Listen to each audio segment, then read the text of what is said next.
Oke, assalamualaikum warahmatullahi wabarakatuh. Kembali lagi dengan saya, sahabat investor retail gitu ya. Nah, pada kali ini saya akan membahas terkait tentang strategi gitu ya, strategi dalam meraih cuan gitu ya. Dikala kondisi market sedang crash parah pada saat seperti ini.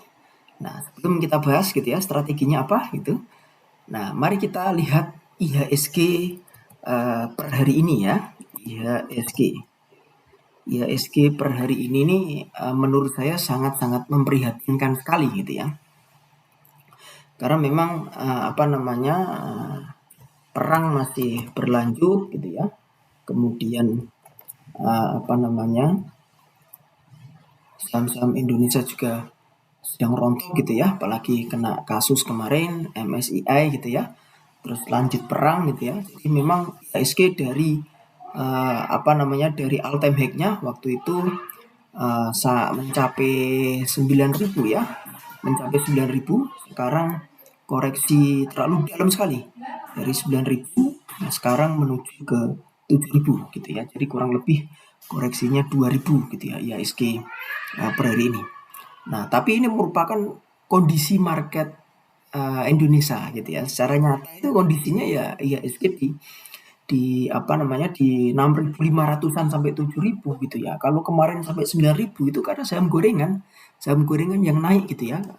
Nah, saya pernah baca buku gitu ya, pernah baca buku di baca lihat YouTube gitu ya, lihat YouTube itu Prof Ferry gitu ya. Prof Ferry itu menyatakan bahwa sebetulnya IHSG Indonesia 9.000 ini tidak mencerminkan ini perusahaan-perusahaan yang bagus gitu ya, naik gitu ya. Karena perusahaan yang bagus seperti uh, bank gitu ya, itu sangat murah sekali gitu ya. Jadi yang naik itu saham-saham konglo gitu ya.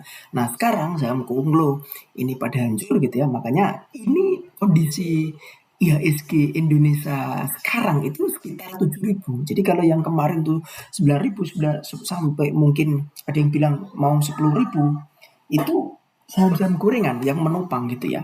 Nah, itu malah sebetulnya tidak sehat. Nah, jadi ini merupakan momentum. Nah, momentum apa? Momentum kita beli sebetulnya. Tapi jangan beli dulu. Nah, jangan beli dulu. Nah, kenapa? Nah, kalau saya pribadi belinya itu nanti dulu ketika ekonomi sudah agak membaik gitu ya, kondisi perang sudah agak mereda gitu ya. Nah, itu momentum kita beli. Nah, mungkin nanti kalau IHSG ini dia kembali lagi di 7.500 itu sangat menarik. Kita boleh masuk gitu ya. Mungkin kalau masuk sekarang itu sistemnya nyicil gitu ya. Nah, lalu bagaimana gitu ya strateginya di kala perang seperti ini gitu ya. Nah, bagaimana strategi kita bisa cuan di pasar modal gitu ya. Nah, caranya kita beli ini.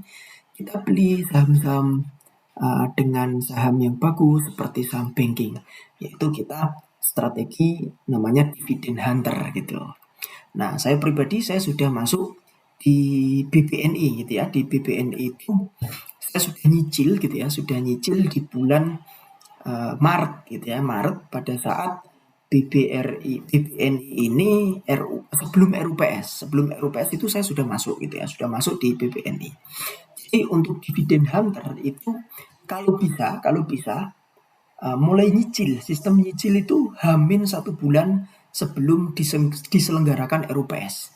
Jadi jangan sampai terlambat. Karena kalau terlambat gitu ya, pada saat RUPS Anda beli itu harga sudah tinggi sekali gitu ya. Nah, contoh kita lihat aja.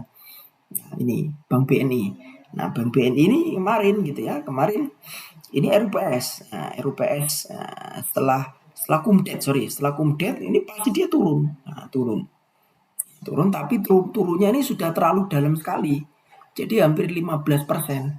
Jadi kalau misalkan dia dividennya itu hanya dapat sekitar berapa ya, 8 sampai 9 kalau nggak salah ya BNI ini dividennya. Tapi minusnya itu minus 15,91%. Jadi kurang lebih kalau kita invest gitu ya, invest 100 juta misalnya dividen dapat 10 juta, kemungkinan kita dapat dividen 10 juta tapi minus kita 15 juta. Jadi masih minus 5 juta. Nah, lalu strateginya bagaimana? Nah, strateginya ketika kita apa namanya, ingin cuan dari dividen hunter ini, strateginya di kondisi market yang sekarang seperti ini adalah 50-50. Nah, 50-50 ini bagaimana? 50-50 ini 50% modal kita. Semisal nih, kita punya modal sekitar 100 juta, 100 juta. Jadi 50 jutanya itu kita belikan, kita belanjakan dulu. Kita belanjakan dulu di saham BBNI itu sebetulnya belanjanya bukan sekarang gitu. Sekarang sudah melewati umdet ya, enggak bisa gitu ya. Enggak bisa dapat dividen. Jadi belanjanya itu kalau bisa hamin satu bulan sebelum masa RUPS gitu. Nah, sebelum masa RUPS. Nah, kita lihat RUPS-nya ini bulan apa? Nah, kita lihat RUPS BBNI waktu itu dia ini 10 Februari. Nah, 10 Februari ya. 9 Maret.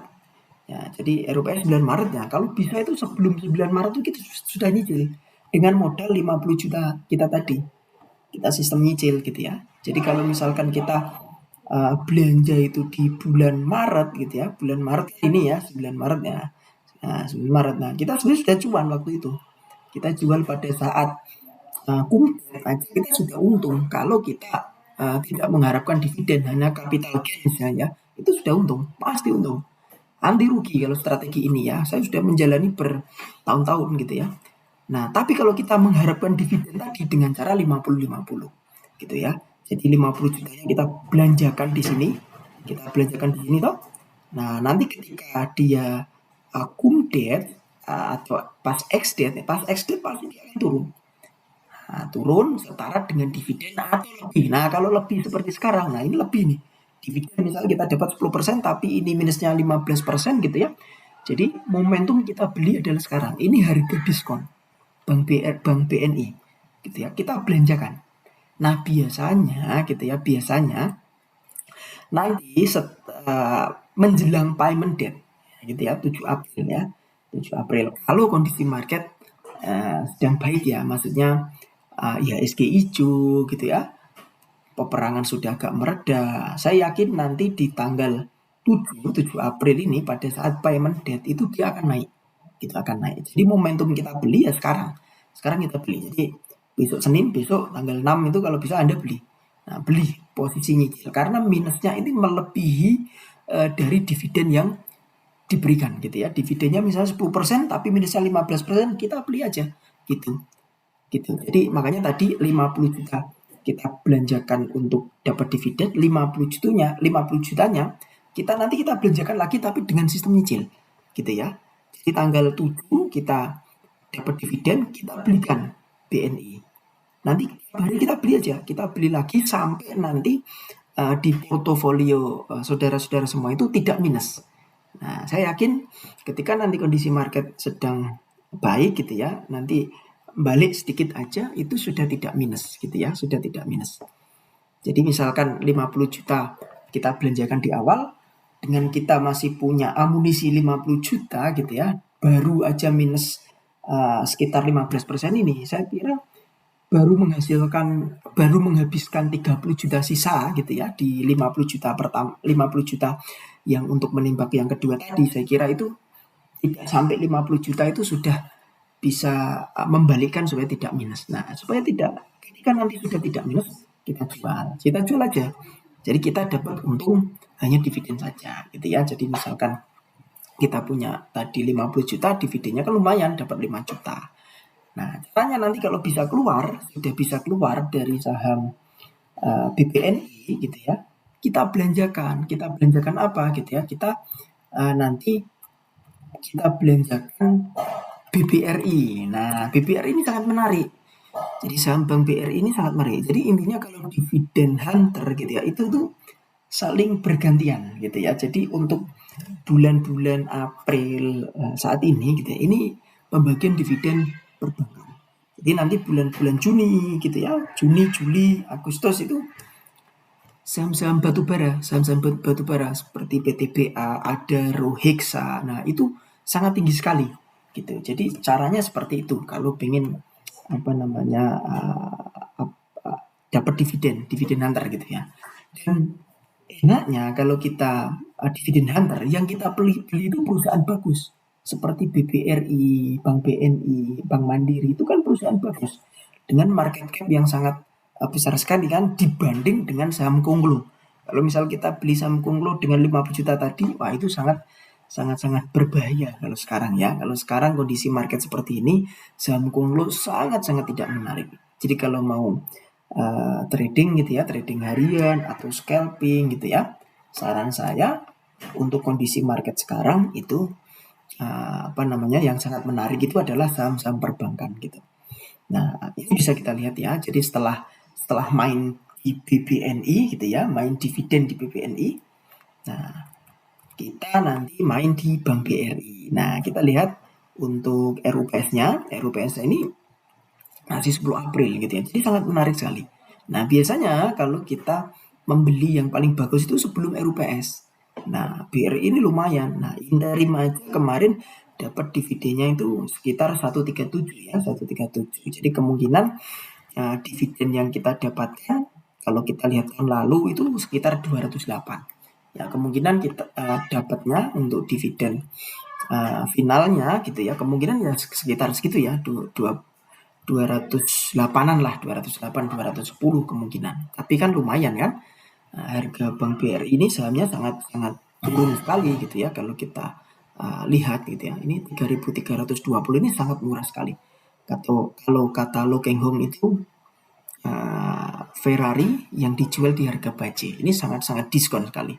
Gitu. Perusahaan BRI sangat besar. Jadi sebelum kita lahir aja sudah ada perusahaan ini ya. Masa kita nggak mau beli perusahaan Bank BRI? Malah kita milihnya saham-saham yang nggak jelas ya. Misalnya seperti saham gorengan gitu kan, nggak jelas gitu ya kan. Jadi memang saya dulu itu lebih sukanya itu saham-saham Big Bang. Jadi dengan saham yang masuk LQ45 atau IDX 30 itu saya sangat suka sekali gitu ya. Nah, kemudian strategi yang lain untuk para sobat investor yang ingin memperoleh cuan di pasar modal, misalnya scalping atau misalnya mau swing gitu ya. Nah, kalau saya pribadi itu sukanya melihat ini net foreign buy gitu ya. Net foreign buy ini sangat menarik sekali. Nah, ini bisa kita lihat. Nah, ya kan, ini asing itu pada borong BCA, Adaro, AADI, gitu ya, Bumi, Indofood, Astra. Nah, ini sangat asing ini pada ngumpulin. Nah, ceritanya gitu ya. Contoh BBCA mau dividen kan, asing itu sudah pada koleksi.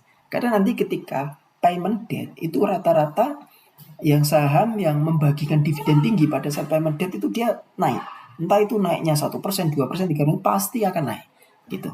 Ya, itu strateginya ya. Kalau kita modalnya besar, 100 juta sampai 1 miliar, saran saya ya kita beli saham-saham dengan fundamental yang bagus ya. Jangan saham-saham gorengan gitu ya. Nah, jadi kalau saya pribadi, kalau saya scalping gitu ya, scalping atau swing, itu saya pakai metode net foreign buy saja gitu. Jadi ngikuti asing aja.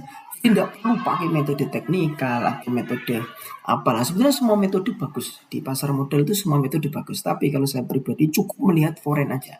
Jadi kalau foreign asingnya lagi koleksi BBCA, Adaro, apalagi Adaro ini kan nanti bagi dividen ya. Bulan apa ya? Bulan kalau nggak salah Mei Juni kalau nggak salah ya. Itu dia bakal bagi dividen. Dividennya biasanya jumbo Adaro itu. Adaro PTBA itu sangat tinggi sekali gitu ya. Nah, jadi kalau bisa koleksinya dari sekarang ngikutin foreign gitu ya. Kalau saya kayak gitu saya bagi. Nah, jadi biasanya kalau untuk scalping saya bagi gitu ya, scalping. Ya kemungkinan pasti akan naik gitu ya. Kalau IHSG hijau gitu ya. Nah, ini yang di sell asing. Nah, jadi kalau pengen scalping gitu ya itu jangan menyentuh yang dijual asing gitu ya. Jangan menyentuh yang dijual asing. Jadi saya strateginya gitu aja. Ya, BBRI, Bank Mandiri, Dewa Antama ini banyak di logo asing. Jadi saya tidak berani beli gitu ya. Jadi yang saya beli kalau untuk trading biasanya yang banyak diburu asing itu saham apa? Udah itu aja. Nah, tapi kalau yang untuk invest gitu ya, untuk invest itu jangka panjang. Jadi kalau kita investasi di saham itu ada yang kita gunakan untuk invest jangka panjang, ada yang kita gunakan untuk trading gitu ya. Strateginya gitu. Jadi kalau untuk invest jangka panjang, yang pasti ya kita tidak usah beli dengan kondisi market gitu ya. Entah itu naik turun apa gitu ya. Yang penting kita beli aja, komitmen. Setiap bulan kita wajib beli, misalnya setiap bulan beli 2 juta, 2 juta, 2 juta. Nah, kita lihat nanti 10 tahun terakhir gitu ya, nanti akan jadi apa uangnya gitu. Saya kira akan jadi banyak gitu ya. Nah, kemudian strategi selanjutnya selain tadi dividen hunter sudah, terus strategi scalping tadi sudah, terus yang ketiga ini sangat menarik sekali. Ya, jangan lupa kita itu melakukan namanya rebalancing portofolio. Nah, jadi yang untuk investing tadi yang jangka panjang, kalau saya pribadi biasanya saya melakukan namanya rebalancing, ini sangat penting. Jadi ketika kondisi market itu sedang all time high gitu ya, sedang tinggi-tingginya gitu ya, sedang untung lah kayak gitu. Itu jangan lupa kita jual sebagian. Kita jual sebagian gitu ya. Untuk kita taruh di mana? Untuk kita taruh di obligasi. Biasanya seperti itu. Saya gitu ya. Itu namanya rebalancing. Jadi portofolio yang sehat itu kalau dari YouTube-nya Bang Sandiaga Uno, dan saya juga menganut beliau gitu ya. Kalau saya pribadi, portofolio saya itu saya bagi. Jadi yang paling bagus itu 40%. Kalau saya 40% obligasi, 40%nya kita taruh di instrumen pasar uang, reksadana pasar uang gitu ya.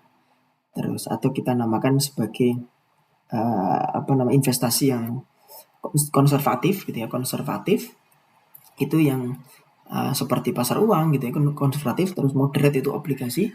Kalau yang agresif itu saham biasanya gitu. Jadi 40% itu konservatif, 40% itu kita taruh di moderat seperti obligasi, 20%-nya kita taruh di saham. Ketika kondisi market pada saat all time high itu harus kita ubah seperti itu gitu ya. Nanti ketika kondisi market crash seperti ini, nah ini momentum kita rebalancing lagi. Jadi yang investasi kita yang di konservatif tadi gitu ya, yang di pasar uang misalnya kita punya 100 juta nih. Jadi 40 juta di pasar uang, 40 juta di obligasi, 20 jutanya di saham. Nah, kondisi market crash seperti ini kita melakukan rebalancing gitu. Jadi 40 juta kita yang ada di pasar uang gitu ya, kita cairin dikit-dikit. Kita cairin secara bertahap, nanti kita belanjakan di instrumen saham. Nah, ini kondisinya lagi diskon. Sangat murah sekali. Nah, tetapi nanti ketika marketnya itu sedang tinggi sekali, lagi untung gitu ya. Nah, nanti kita jual lagi, kita amankan aset lagi ke obligasi atau di pasar uang. Jadi momentum sekarang karena harga sahamnya itu sangat murah sekali, itu momentumnya kita nyairin reksadana pasar uang atau obligasi kita. Buat beli apa? Buat beli saham. Nah, ini adalah waktu pembelian terbaik itu kondisi sekarang. Gitu ya. Oke, mungkin itu saja sobat investor semuanya ya. Mudah-mudahan kita bisa sukses semuanya di pasar modal gitu ya. Saya doakan semuanya bisa cuan semuanya ya. Oke, mungkin itu saja. Wassalamualaikum warahmatullahi wabarakatuh.